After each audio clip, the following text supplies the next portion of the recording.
Friends, welcome to my channel Sandhya academy Tamil. Yesterday உங்களுக்கு கூட்டுறவு கருத்தியலும் நடைமுறையும் சப்ஜெக்ட்டுக்கான ஒரு சில வீடியோஸ் கொடுத்துருப்பேன். கண்டிப்பாக அது உங்களுக்கு எக்ஸாம்க்கு ஹெல்ப்ஃபுல்லாக இருந்திருக்கும்னு நினைக்கிறேன்.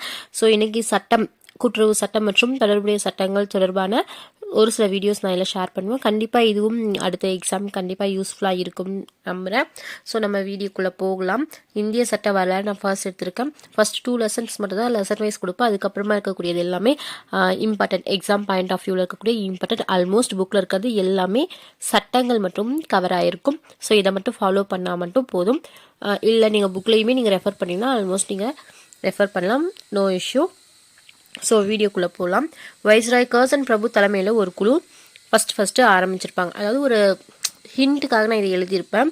ஸோ அது எதுக்காக ஆரம்பிச்சிருப்பாங்க அப்படின்னா, இந்திய மக்களை பொருளாதார ரீதியாக முன்னேற்றம் அடைய செய்யணும் அப்படிங்கிறதுக்காக. அப்போதைய வைஸ்ராயா யார் இருந்தாங்கன்னா கர்சன் பிரபு இருந்தார். அவர் தலைமையில் குழு ஒன்று அமைக்கப்படுது. அதே மாதிரி மக்கள் வறுமையிலிருந்து விடுபட்டு இருக்கிறதுக்காகவும் சுயசார்பு நிலை அடையிறதுக்காக ஃபஸ்ட்டு கூட்டுறவு கடன் சங்க சட்டம் 1904 ஆரம்பிச்சிருப்போம்.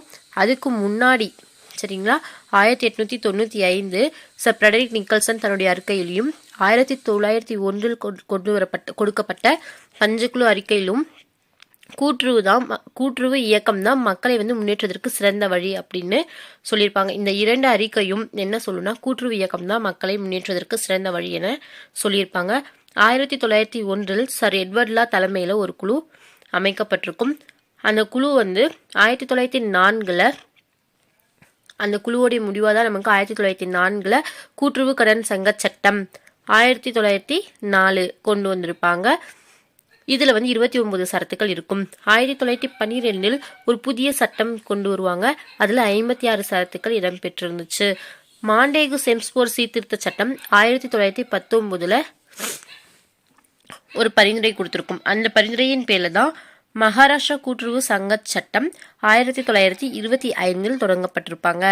1932 மாகாண அளவில் புதிய சட்டம் இயற்றப்படுது. அதில் 66 சரத்துக்கள் இருக்கும். அதைத் தொடர்ந்து 1934 நில அடமான கூட்டுறவு வங்கிகள் சட்டம் கொண்டு வரப்பட்டது.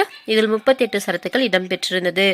1927 டவுன்சன் குழு சிபாரிசின் படிதான் நில அடமான கூட்டுறவு வங்கிகள் சட்டம் கொண்டு வரப்பட்டிருக்கும். 1954 அகில இந்திய கிராம கடன் மதிப்பீட்டு குழு சிபாரிசின் படி 1961 தமிழ்நாடு கூட்டுறவு சங்க சட்டம் கொண்டு வரப்படுது. இதில் 122 சரத்துக்கள் இடம்பெற்றிருந்தது. 1983 தமிழ்நாடு கூட்டுறவு சங்கங்களின் சட்டம் 184 சரத்துக்களை கொண்டு இருந்தது. 1961 உள்ள குறைகளை எல்லாம் நீக்கி 1983 சட்டம் கொண்டு வரப்பட்டிருக்கும்.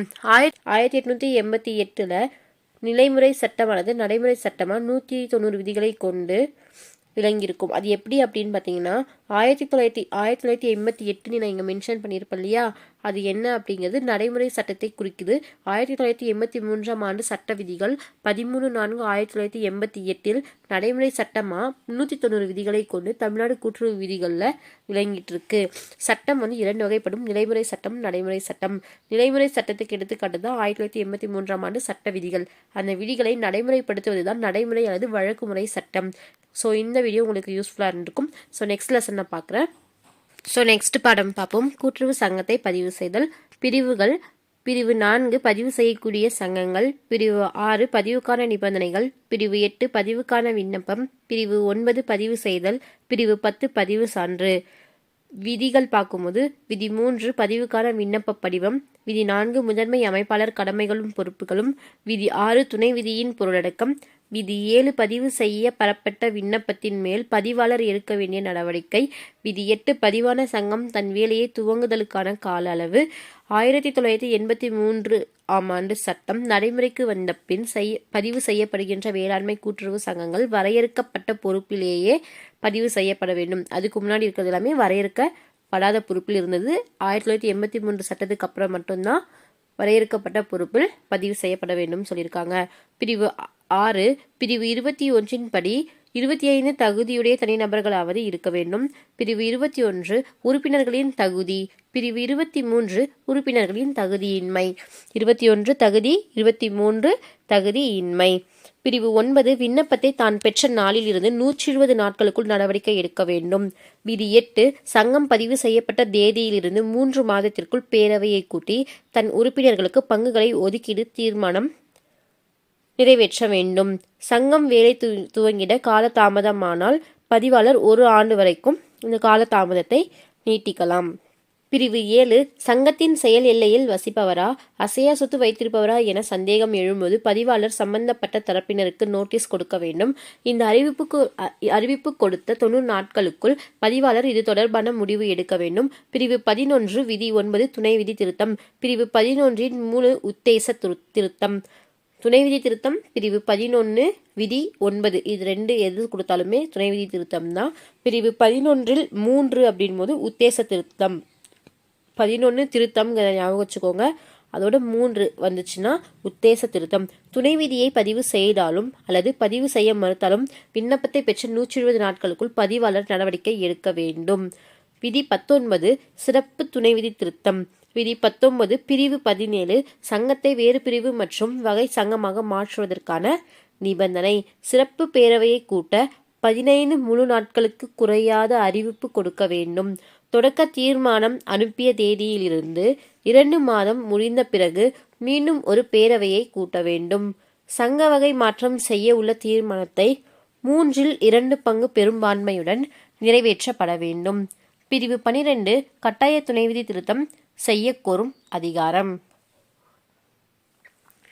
ஸோ இந்த 2 லெசன் நான் உங்களுக்கு கவர் பண்ணியிருக்கேன். ஃபர்ஸ்ட் 2 லெசன்ஸில் இருக்கக்கூடிய ஹைலைட்டிங் 1 மார்க்ஸ் மட்டும்தான் இது.